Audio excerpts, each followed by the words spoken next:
จะมีใครมอบหัวใจให้กับฉันมีคนเคยบอกไว้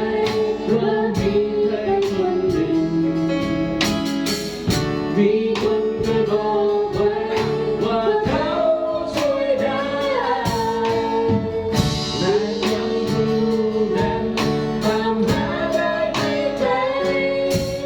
และไม่วางใจแต่เชื่อความรักเขาให้ยอมเปิดใจให้เขาเข้ามาอยู่เพื่อเราจะได้รู้จักความรักที่ตามหาความรักที่หายไปที่ตามหาแสงของหัวใจที่ไม่เคยพบจากใครที่ไหนจนวันนี้มีใครหนึ่งคนได้เข้ามาขอจะรู้ไว้ในโอกาสที่แสนรุ่งจงบอกฉันไว้จากเขาที่เป็นคนจากคนโหดร้าย I love it so much และใครคนนั้นคือพระเยซู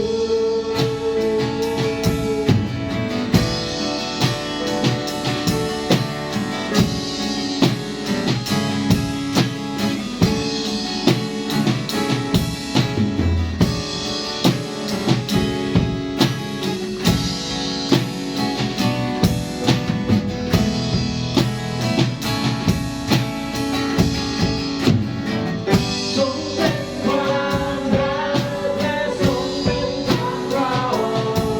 พระองค์ทรงมีเมตตาที่ตามหาความรักที่หายไปที่จะตามหาแสงของหัวใจที่ไม่เคยพบจากใครที่ไหนจนวันนี้มีใครหนึ่งคนได้เข้ามาขอฉันรู้ไว้ในโอกาสที่แสนรุ่งก็บอกฉันไว้จากเขาที่เป็นคนจากคนโหดร้าย I love it so much และใครคนนั้นคือพระเยซูที่ตามหาความรักที่หายไปที่ตามหาแสงของหัวใจที่เคยพบจากใครที่ไหนจนวันนี้มีใครหนึ่งคนได้เข้ามาขอรู้ไว้ในโอกาสที่แสนรุ่งบอกฉันไว้จากเขาที่เป็นคนจากคนโหดร้าย I love it so much และใครคนนั้นคือพระเยซูและใครคนนั้นคือพระเยซูและใครคนนั้นคือพระเยซู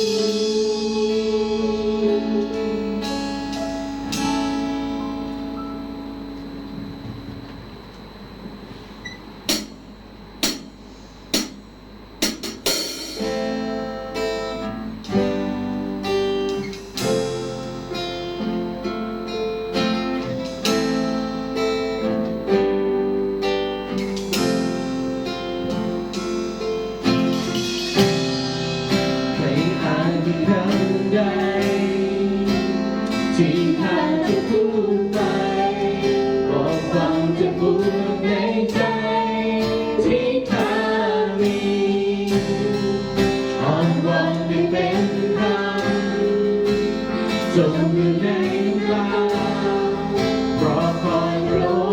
ยียวยา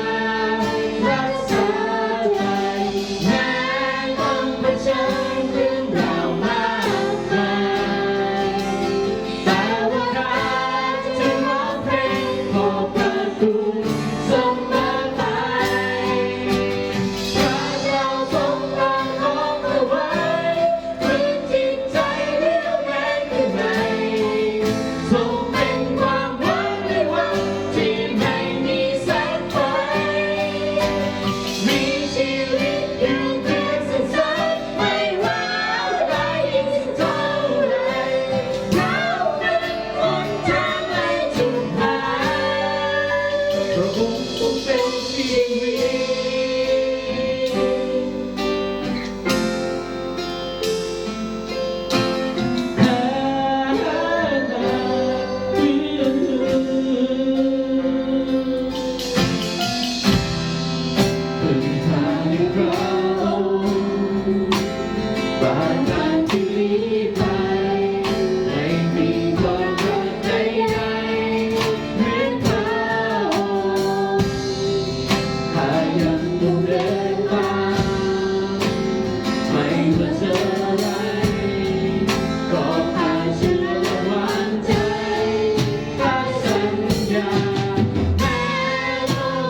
ทรงนำทุ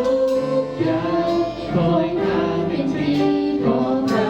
ทัยโปรดนำความดีให้ชีวิตข้ามี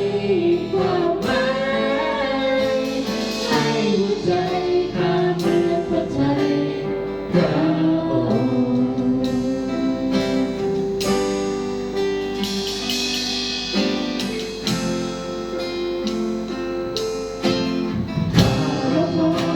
พระองค์ผู้ทรงสัมพันธ์ก็รักคนเดียวที่อยู่ในพระหัตถ์อาจทำของข้าโปรดยกทิ้งทุกสิ่งที่บนสองอาให้หัวใจข้าที่จะมีพระองค์พระองค์ผู้เดียวในเวลานี้ ข้าจะอยู่และฟังโปรดจงนำทุกอย่างขอให้ข้าเป็นที่ของพระทัยโปรดนำความดีให้ชีวิตข้ามีความหมายให้หัวใจ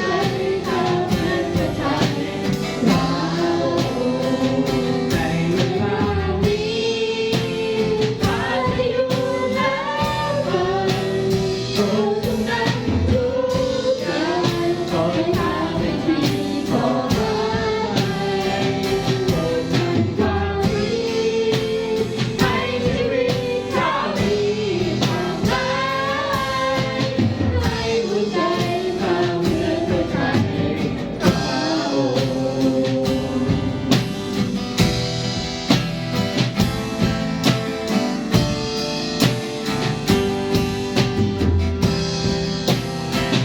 ในเวลานี้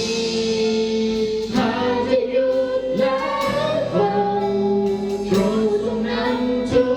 กอย่างขอให้ข้าเป็นที่ของพระทัยโปรดนำความดีให้ชีวิตข้ามีความหมาย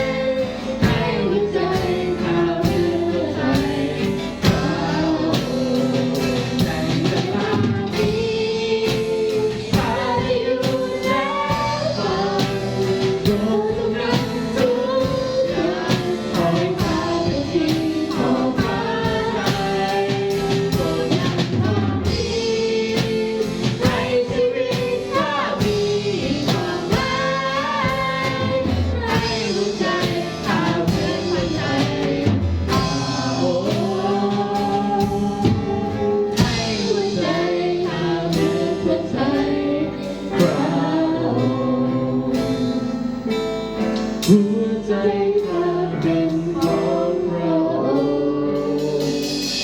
ผู้เดียว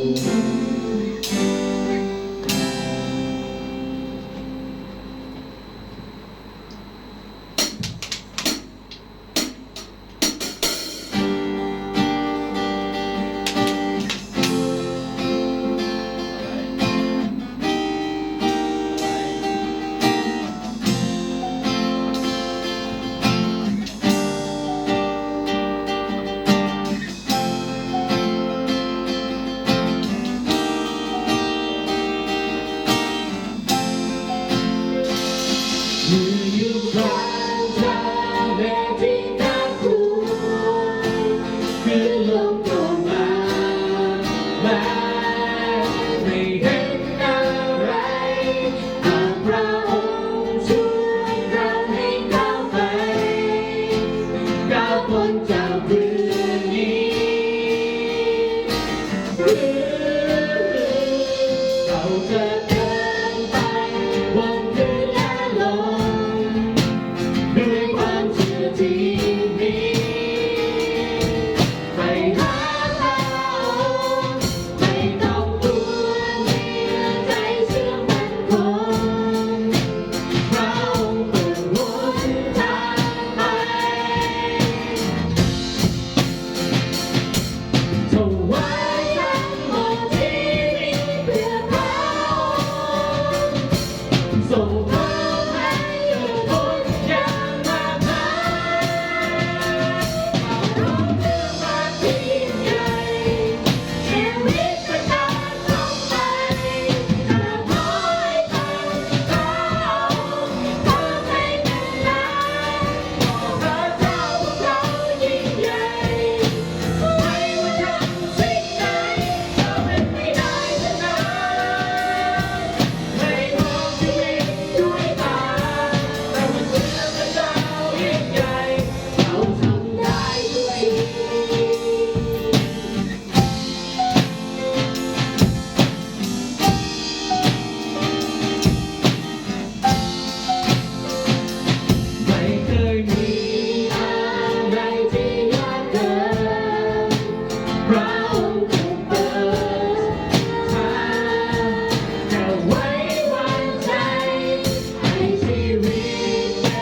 งนี้อาจจะโง่ร้องสิ่งบางทีนางต้องไปฉันจะรักเราแต่รักไม่หมดไปฟ้าองค์นี้สงสารดีฟ้าองค์นี้ต้องแปลกไป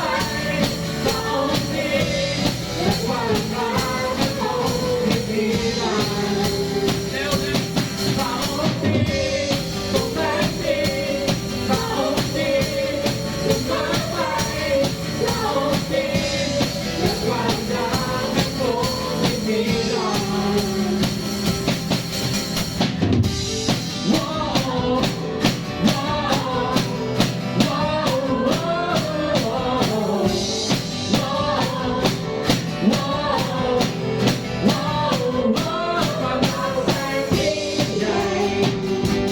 เพราะมีดาวที่ส่งดวงตาให้เรา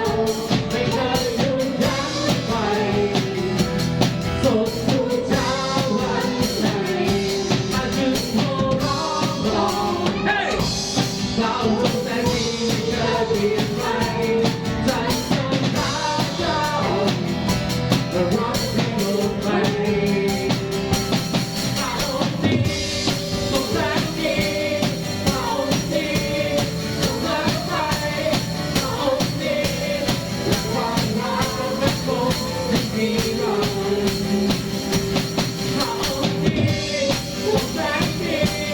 เราดีสงสารไปเราดีและความรักมันคงไม่มีวันความทุกข์อยู่รอบกาย